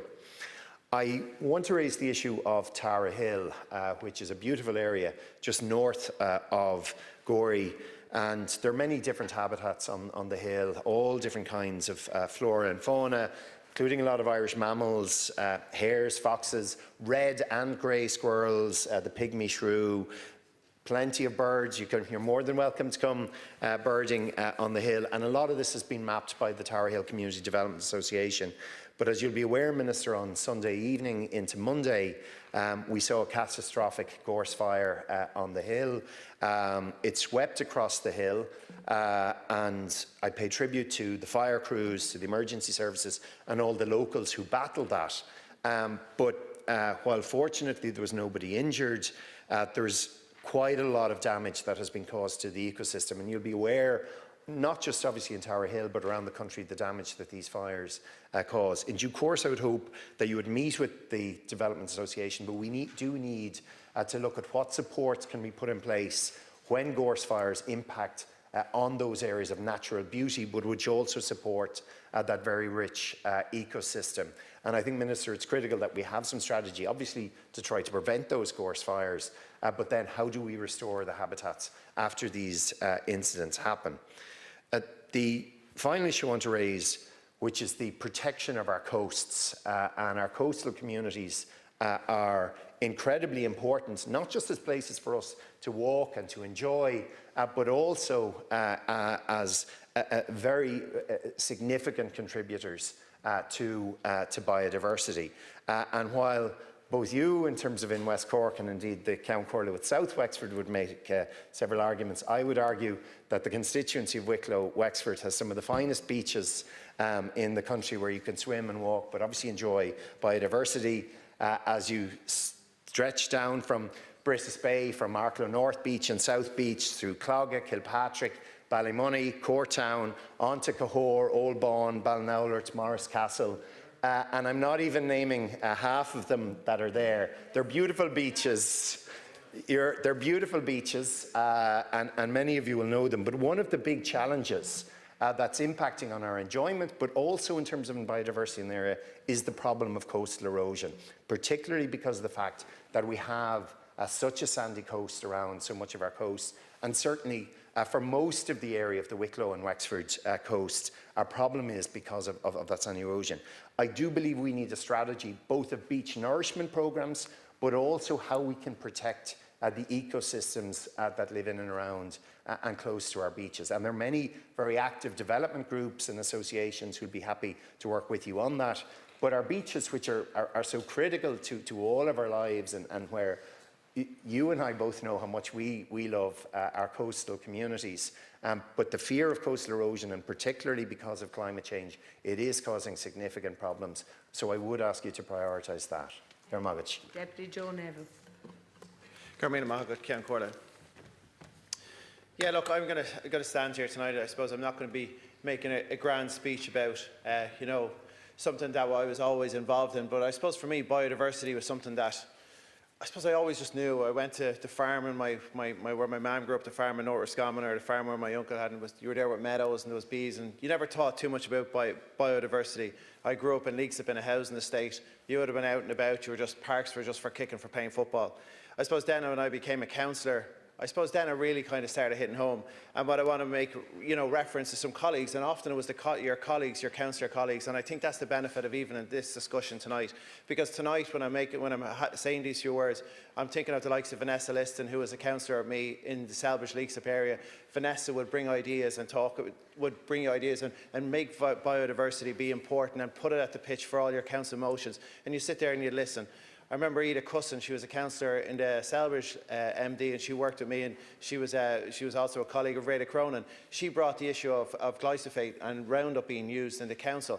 And in fairness, it was taken out because of one person's thought, one person's ambition, and it was removed from the use by Kildare County Council. And I think it's people like them and individuals like them in discussions like this. Someone might go, what's the point? Why do politicians do? What impact can they have on biodiversity? But when you see individuals like that making key impacts like that, it might seem small, but they actually can change the behaviours. And someone like me is talking about it here a number of years later in Leinster House, and continuing on the same message that when I first heard it, I wouldn't have necessarily known, but at the same time, it's people like them that have made the difference. Then also, when you go along to your local groups, you see the Tidy Towns, and you know, last night I had the good fortune to go to the Leaks of Tidy Towns AGM, and it was all about biodiversity. Tidy Towns, for many of us in Ireland 20, 30 years ago, was about litter picking, and putting flower boxes and putting water into the flower box. Now it's about sustainability, it's about biodiversity, it's about ensuring that we plant plants, that they actually can grow, and that the whole place looks much better. And I think it's people like them, and I suppose the consistent education, the consistent messaging that we get through a week like this, that we get by a week like this, that actually kind of have the impact. We see Kildare County, and I see Kildare County Council, I'm sure it's all the same in all your other councils. We see the Biodiversity Week, all the events throughout our county, you know, and I know Deputy Byrne referenced every single place in Wexford, and I'm sure other people alluded to the same way. But at the same time, be it Donnelly, be it the Curran, and I'm talking about places outside my own area, that places like that are places that we want to visit, we want to encourage. And once again, that is the importance of Biodiversity Week. Like I had a friend of mine who ran for the Green Party at the last local elections. Unfortunately, Benny McDonough was his name. Benny McDonough, he passed away since, and Benny was a great friend of mine, and he passed away a couple of months ago. And I suppose I'm thinking about him today and his family, because he was someone like who encouraged me so much, raised it, and in fairness, even when at his funeral, he had little seed balls for everyone to win, Irish seed balls to be planted, and that's something I took off him. And in a small little bit of a way, that'll be a legacy that he leaves. And I know his daughter's Amber is doing her leaving cert, and I suppose thinking about that in that for that family too. So I suppose everybody has their own little journey, and everybody, if they keep discussing it, can keep raising it, can make their own impacts. So look, I welcome, you know, and obviously I welcome the opportunity here with the Minister, because the Minister does have the opportunity to top table, to raise these issues, but also I suppose to impress upon his colleagues, and I'll impress upon my own colleagues, the likes of Minister Burke, you know, in the economic sector, but the importance and the impact that we can make, even through biodiversity, through helping the farms, through encouraging natural farming to potentially have their own businesses.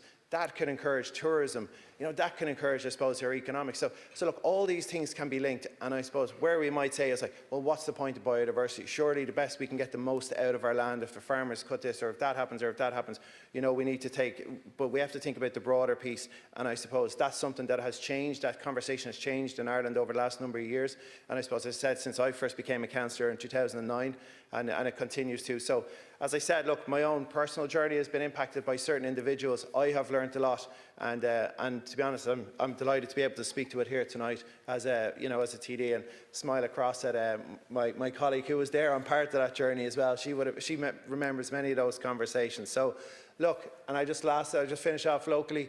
You know, and you can talk about COVID and everything else, but people did get their chance to go to, and I know people reference specific places. In my area, it was Catherine's Park and Castletown House.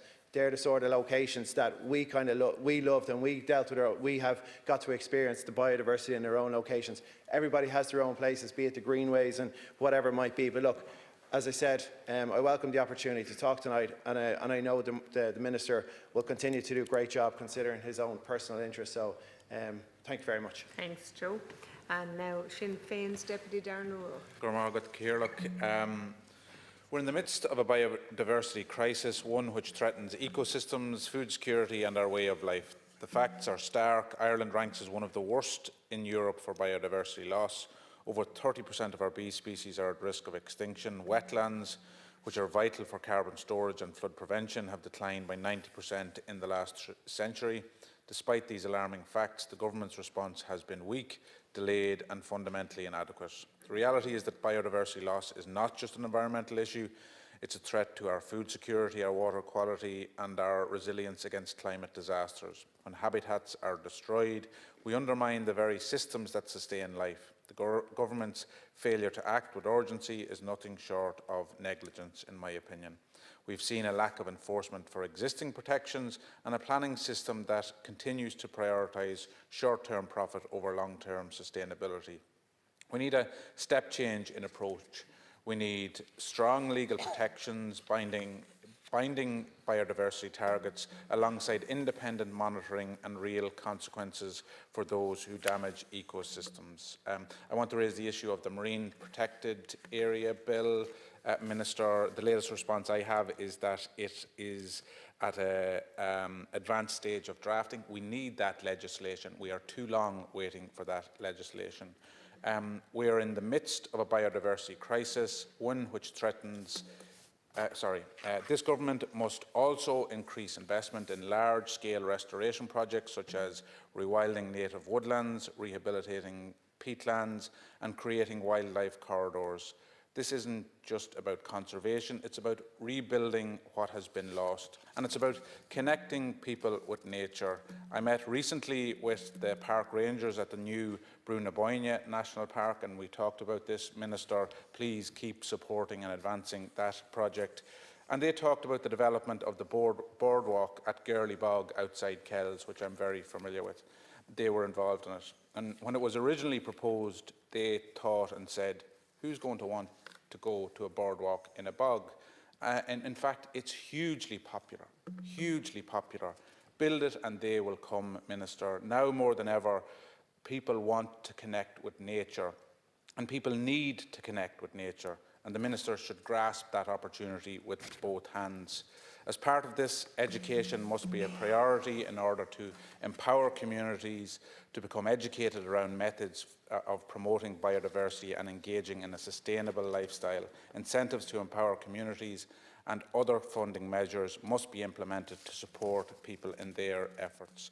I wish the Minister well in his role. He will know better than anybody that we have a lot of work to do. Thank you, Deputy. And we move now to Deputy Paul Murphy. Thanks, Ciarán Corla. I welcome the Minister's enthusiasm.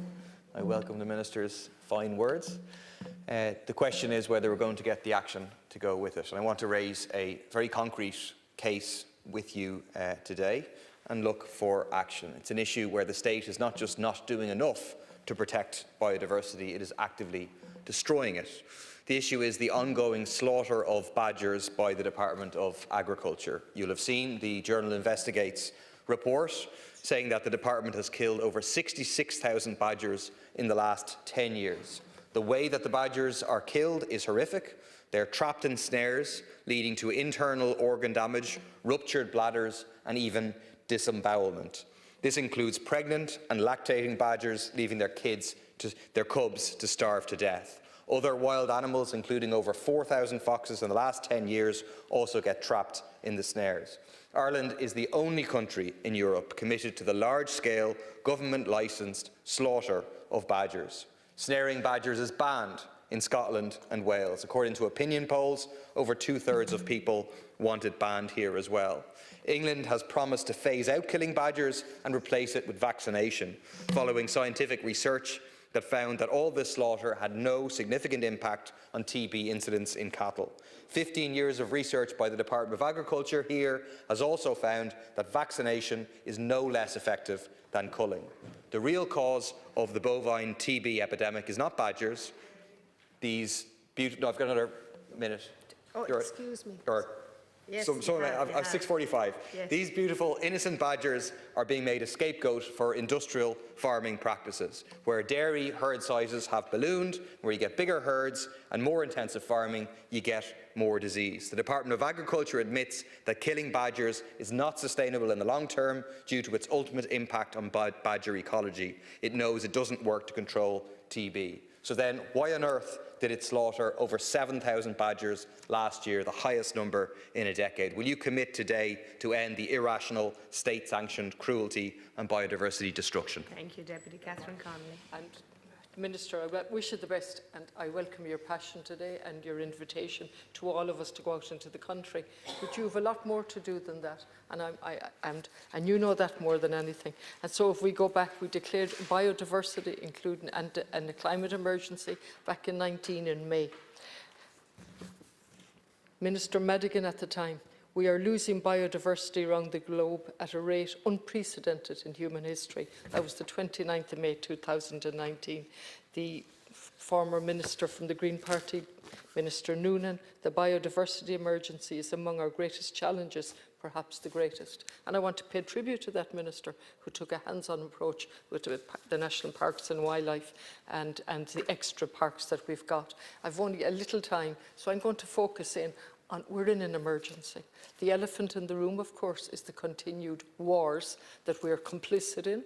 And I don't know how we can talk about climate change with any honesty or any sincerity while we allow wars to every day. It's obviously the elephant in the room for biodiversity. And then we look at the EPA, and it's never mentioned in this. The two are never mentioned. Ongoing wars, totally incompatible with changes in climate. And then we go on to the EPA State of the Environment, the 8th report since 1996. The scale of the improvements that are being made are insufficient.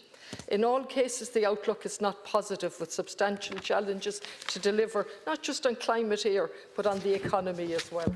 The report shows that serious deficits remain in Ireland's implementation of environmental legislation, such as the Urban Wastewater Directive, the Water Framework and so on. And then there are currently 9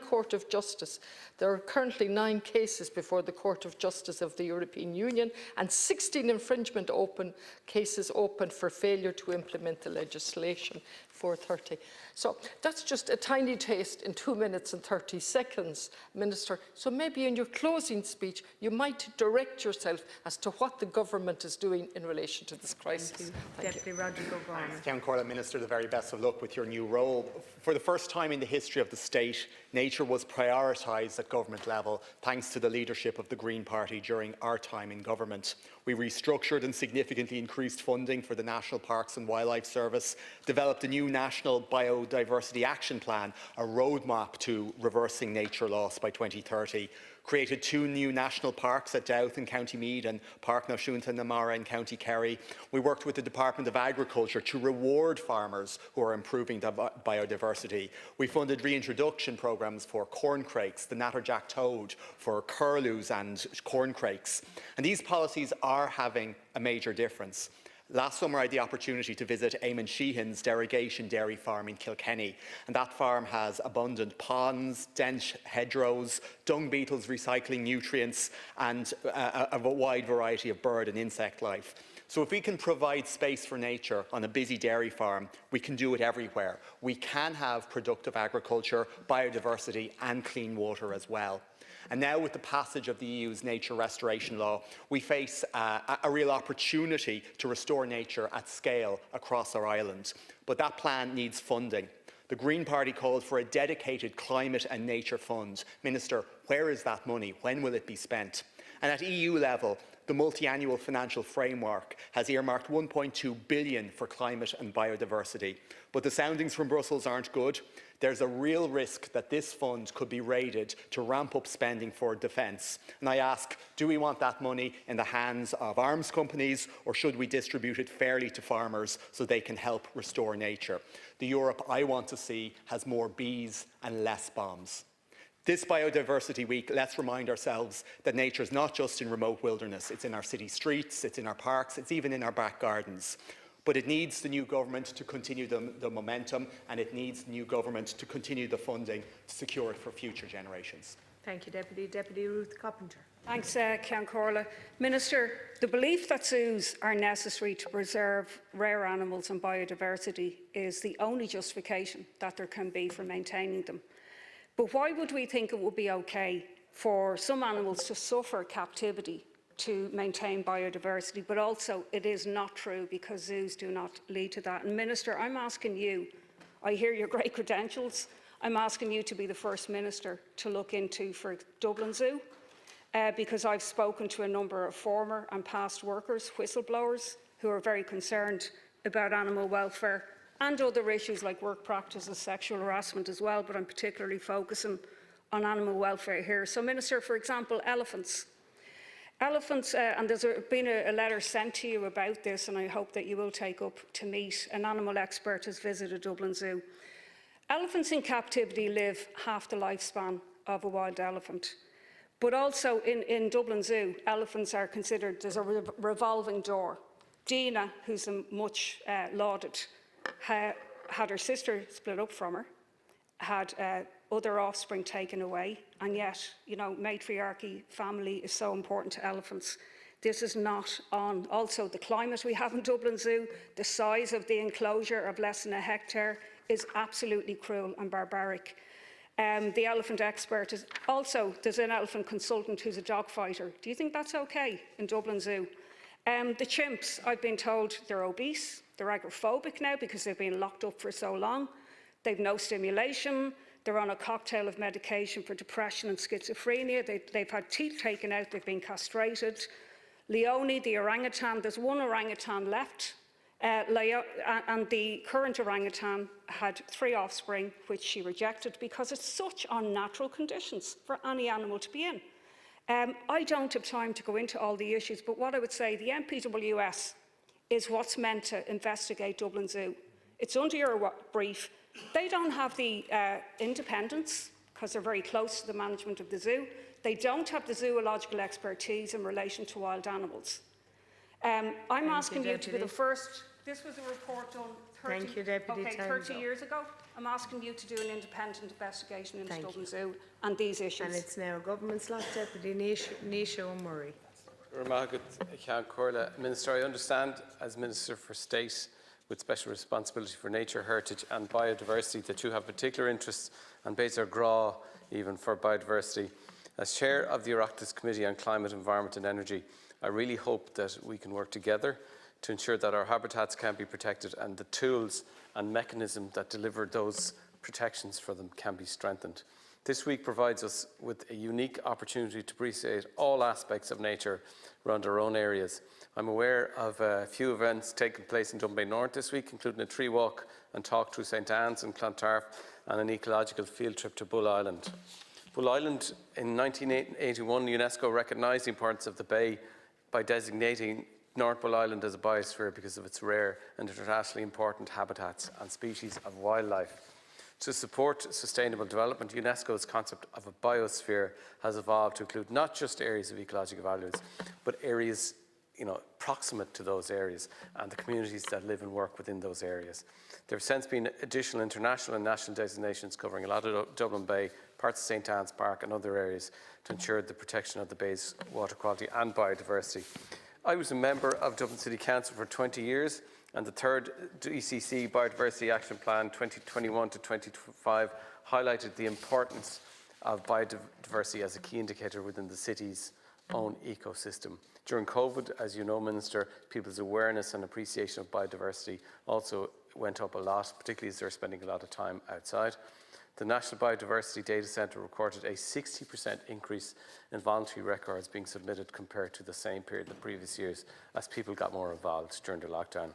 So I chaired the Environment SBC and Dublin City Council, and one of the policy actions we took was to move the City Council away from the general use of glyphosate. Not to universal acclaim with many residents, but it's definitely the right thing to do, or Roundup is the other name for it. We've seen more and more ground-up initiatives take hold that are helping with biodiversity, and they're coming up from the community, which is great to see. No Mo May, pollinator-friendly areas, community groups like Raheny Tidy Village Group launching their own Raheny Biodiversity Action Plan only a few weeks ago. I actually don't know a lot about the National Biodiversity Data Centre. I understand Malcolm, the previous minister, was very involved in putting it on a solid footing. The data that the National, I was just looking at the data they have fantastic data around biodiversity. Long may they continue, because the more data we can collect accurately, the better policy decisions we can make.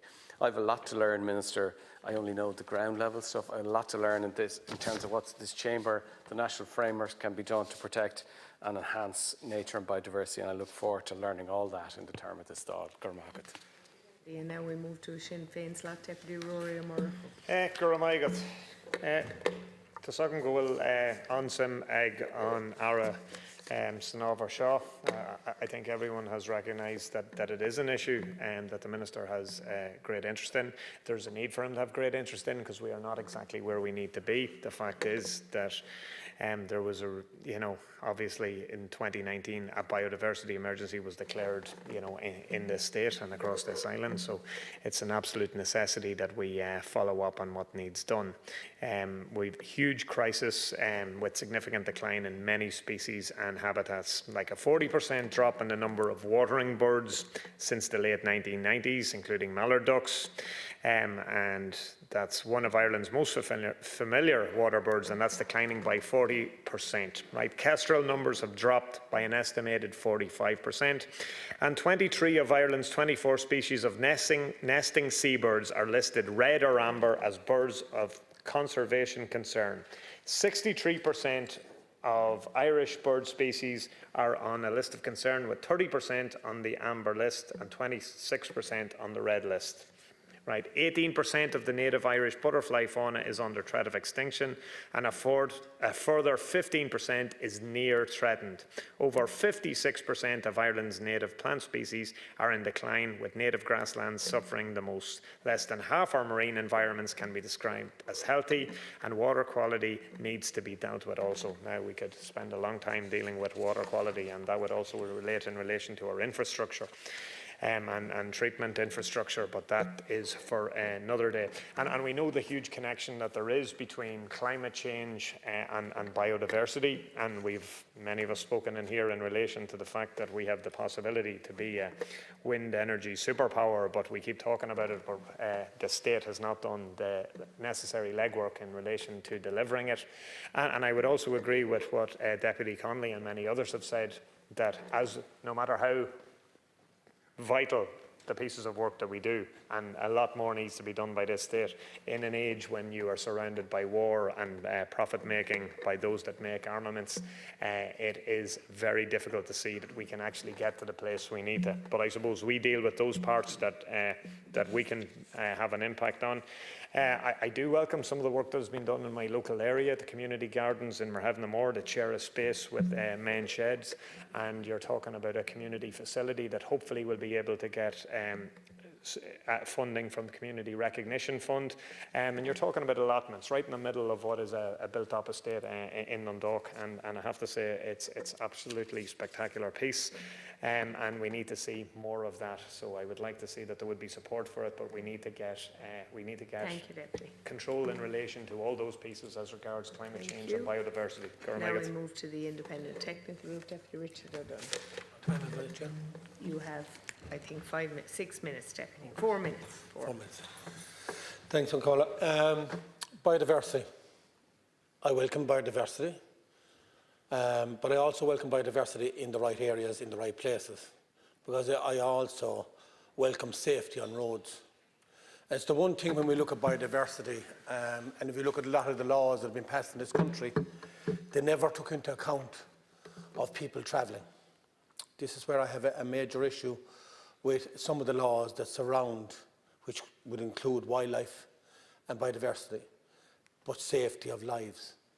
So when I look at roads that were once that you could travel a road with 2 vehicles are now closing in because of laws made by the local authorities that when they go to do a road, they cut 2 metres high, 1 metre in, and what they actually do is they close the road and they don't allow for buses, trucks, people walking. When those vehicles come in, they can't step in. So from the point of view of biodiversity, I think you need a joint up thinking so we can have also road safety. So now we have vehicles travelling in the middle of the road because they can't travel on the sides because of all our hedgerows growing in together. So I would like to see laws brought into place that in the case of health and safety, that I believe all our local roads and regional roads from where I live, that we need a 1 metre setback and hedges to be cut up straight. And the trees that are in a danger, not only to the people travelling on the road, people walking on the road, and people that are living on the road, of where ash dieback has set into the trees, where they're now rotting in the middle, I want to see those taken out for the safety of human life.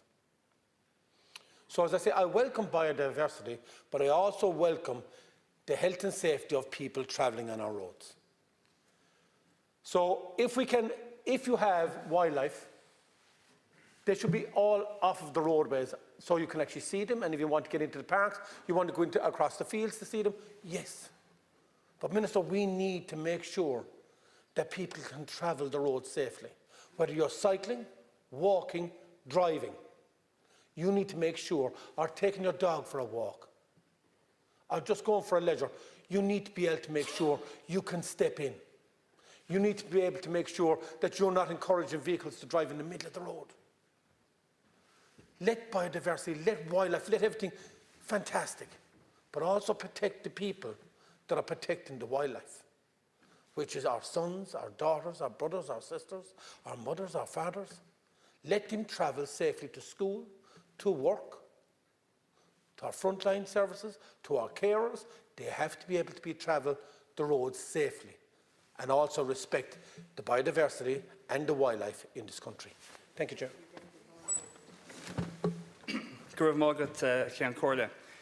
Making statements on biodiversity in Ireland is a bit like that time when Gandhi was asked about Western civilization and he retorted, "I think it would be a good idea." Well, biodiversity in Ireland would be a good idea if we followed through. And I do welcome the £2.9 million funding announcement to local authorities for biodiversity projects under the National Parks and Wildlife Service, Local Biodiversity Action Fund 2025. There's been great work done in my own county of South Dublin, for example. Although we did plant a pocket forest a few months ago, which, much to the dismay of Luke and Tidy Towns and all the volunteers, myself included, after hours of diligent work, has now been torn to shreds and cut down for a cycle path because STCC didn't communicate with one another. Bureaucratic ineptitude at its finest, and someone needs to be called out. But on the whole, there have been some good projects. Other pocket forests, for example, the Dublin Urban Rivers Life project, for example. But if you pardon the pun, when all these are taken together on a national level, unfortunately, it's a drop in our dying ocean. Social Justice Ireland estimates that 56% of native plant species have declined in range and abundance, with grassland plants suffering the most.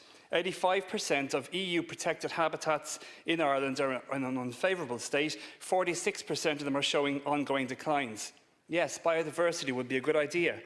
And this week we heard the news that Our Lady's Island Lake in County Wexford is experiencing severe pollution, primarily due to excessive nutrient runoff from agricultural activities. This has resulted in harmful algal blooms, fish kills and the general degradation of the lake's ecosystem. The lake, of course, is a special protection area and a special area of conservation, but it's struggling to recover from the negative impact of ongoing nutrient over-enrichment. And this is just one example on the whole island of Ireland. We have the dead lake Lough Neagh up the north and dying and endangered lakes in the south, such as Lough Corrib, Lough Mask, Lough Corra, Lough Sheelin, Lough Derivara, Lough Ennel, Lough Colán, Lough Arrow, Ballyquirklough, Ballyexterlough, Lough Bain, Bleachlough, etc., as referenced by the National Parks and Wildlife Services. And what do all these lakes have in common? Agricultural runoff, basically animal excrement spread excessively over land that is leaching into our waterways and causing havoc. In Ireland, agricultural practices negatively impact over 70% of our habitats. So we can talk all we want about our commitment to biodiversity and point to the Nitrates Action Programme and good agricultural practices regulations that aim to limit fertiliser application, yet we still seek derogations on the Nitrates Directive. Make me ecologically chaste, O Lord, but not yet. Yes, biodiversity would be a good idea. We're a bunch of hypocrites, and it's basically to flog more beef and dairy abroad when we should be encouraging the reduction in animal agriculture to reduce greenhouse emissions. And that's before we even touch animal welfare issues. We won't meet anywhere near the EU organic food targets, even though these sectors pay a premium. We should be promoting organic food as the norm, Minister, subsidised where it doesn't meet affordability thresholds, and encouraging a major reduction in meat and dairy consumption. So why aren't we setting an example? As an aside, it is a pity that there isn't more vegan and vegetarian food in the Dail restaurant for all the staff. But I must say, they do a lovely vegan breakfast, albeit a fry-up, so maybe the Minister should try it sometime and promote meat reduction for climate and biodiversity enhancement, as opposed to pandering to lobby groups that don't have a leg to stand on, let alone 4 legs. We need to support our small farmers, though, especially, and farming communities way more in diversifying and providing them with real incomes and real potential from enhancing our environment, planting renewable Irish forests, diversification as custodians of our environment. They have been doing a great job over many centuries, but we have that issue with the water leaching. And they're not going to change the habits of generations without support and encouragement. Rural communities could thrive once again, and our rivers and lakes could be clean, but the government needs to make it happen rather than stand in the way. And as well as spreading nitrates, you have overgrazing, undergrazing, unsustainable peat extraction, although I do love the smell of a turf fire no more than anyone else, the introduction of invasive species and overfishing. But let's be balanced. Residential and industrial development also plays its part. Its impact on climate change affects biodiversity. Building on floodplains has a knock-on effect. Air and water pollution from these sources destroys our ecosystem and needs to be tackled. So we've got this big national biodiversity action plan that doesn't look like it's going to meet its targets. And I've read through it. It has a puffin on the front cover. Birdwatch Ireland reported a 28% decline in Ireland's puffin population since the turn of this century alone, making them a red-listed bird of conservation concern. So we need to take biodiversity seriously, but we don't. We pay lip service, we pat ourselves on the back for the many laudable micro-projects, which I do praise. I'm not saying nothing's been done, but not enough has been done, because in terms of the big picture, we consistently fail to take action. So yes, biodiversity would be a good idea. Deputy O'Sullivan was down next. We don't have any other members to speak, so I will call on Minister James Browne to conclude this statement. The Minister's concluding statement shouldn't exceed 10 minutes, Minister. Thank you very much, Ciarán Ahern. As we conclude this important discussion, I would like to express my sincere thanks for the opportunity to mark National Biodiversity Week here in the Dáil and to reaffirm my department's enduring commitment to the protection and the restoration of Ireland's natural heritage. I want to acknowledge and thank all members who contributed both here today and at last week's debate in the Seanad. The quality of the debate and the variety of issues raised by deputies and senators reflects the growing recognition that biodiversity is not a peripheral issue. It, in fact, cannot be. Biodiversity and its protection is not a nice to have and something we can look at to supporting only when it suits us. Such an approach would be both careless and genuinely so frustrating for the good work so far. But it would also be dangerous. Biodiversity is essential to our basic well-being, our economy, and our responsibility as stewards of this island. The land we walk on and the air we breathe depend on so many factors interplaying. We are so incredibly lucky to have what we have in Ireland around us, and it is imperative that we do not lose sight of that. As Minister for Housing, I am in conversations every hour of the day about significant building and infrastructure projects, but our environmental duties are never far from those discussions at every level. It should be embedded in how we think and how we approach all our work across government. We actually don't have a choice if we are to set ourselves up for a future of biodiversity where it thrives. There is a very clear, strong cross-party support for preserving and enhancing our environment, and I welcome that shared determination.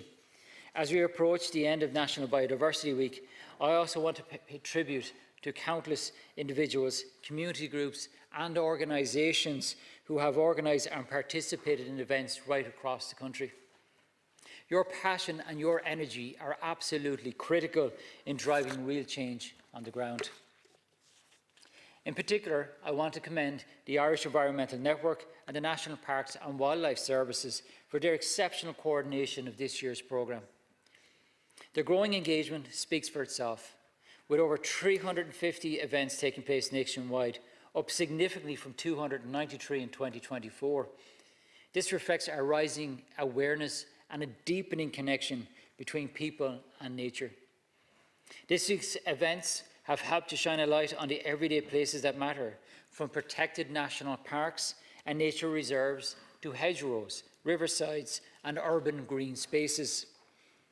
These are not just habitats, they are the homes for wildlife and spaces of meaning and well-being for communities. And this stuff really matters. Each event has highlighted the powerful role that individual and collective action plays in supporting biodiversity.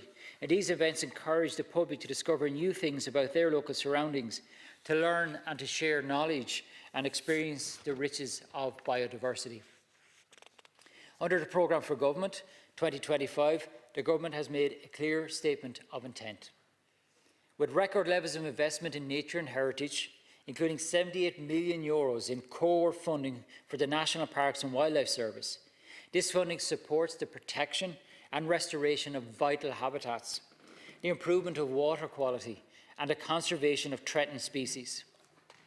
It also strengthens enforcement capacity, enhancing monitoring and research, supports the management of protected areas and enables collaborative, locally led projects through initiatives like the Local Biodiversity Action Fund. It is a whole of society, a whole of government approach, and one we are committed to deepening. But investment alone is not enough. Personal responsibility also matters deeply. As temperature rises and we enter the summer months, I must echo Minister Sullivan's call to please avoid lighting fires, using disposable barbecues or discarding cigarette butts in parks, woodlands or any areas rich in biodiversity. Even a single spark can cause a devastating harm to delicate ecosystems and endanger human lives. It's not good enough, and it should not be happening year on year. Respecting our wildlife means protecting them, especially during dry spells when they are most vulnerable. Ceann this week is about our nature and our biodiversity, yes, but it's also about the people who care for it. I want to sincerely thank all of those across Ireland, from volunteers and local authority staff to farmers, educators, researchers and conservationists, whose daily efforts often go unrecognised, but their impact is so vital. Your work is laying the foundation for a more sustainable, balanced relationship with the natural world. I also want to highlight the role of young people. Through initiatives with the Green Schools programmes and youth biodiversity networks, and a new generation of environmental stewards is emerging, informed, engaged and passionate. We owe it to them to keep moving forward. Just yesterday, in my own constituency of Wexford, I was delighted to announce nearly €89,000 in funding for local biodiversity projects through the National Parks and Wildlife Service Local Biodiversity Action Fund. This investment will enable communities across the county to take meaningful action to protect unique habitats and species. This is essential work for across our county and coastline. I also want to highlight some of the excellent events taking place this week in my own county of Wexford. Events such as Seashore Explore in Kilmore Quay on May 24th, along with a series of biodiversity walks and talks, shows what's possible when local knowledge, state support and citizen interest all come together. And these are the kinds of efforts that make a difference. With just a few days remaining in National Biodiversity Week, I want to encourage everybody to take the opportunity to engage, to explore, to listen, to learn, to visit somewhere new. Every step we take to connect with nature strengthens our commitment to its protection. So let this week serve as a powerful reminder. Nature is not separate from us, it is part of us. By safeguarding biodiversity, we protect not just the environment, but our health, our food systems, our culture and our future. So thank you very much once again for your contributions, and Gorv Míle Maith Agad Las Ceann. Thank you, Minister. And now that concludes Statement 3, the marking of Biodiversity Week. Thank you, Minister.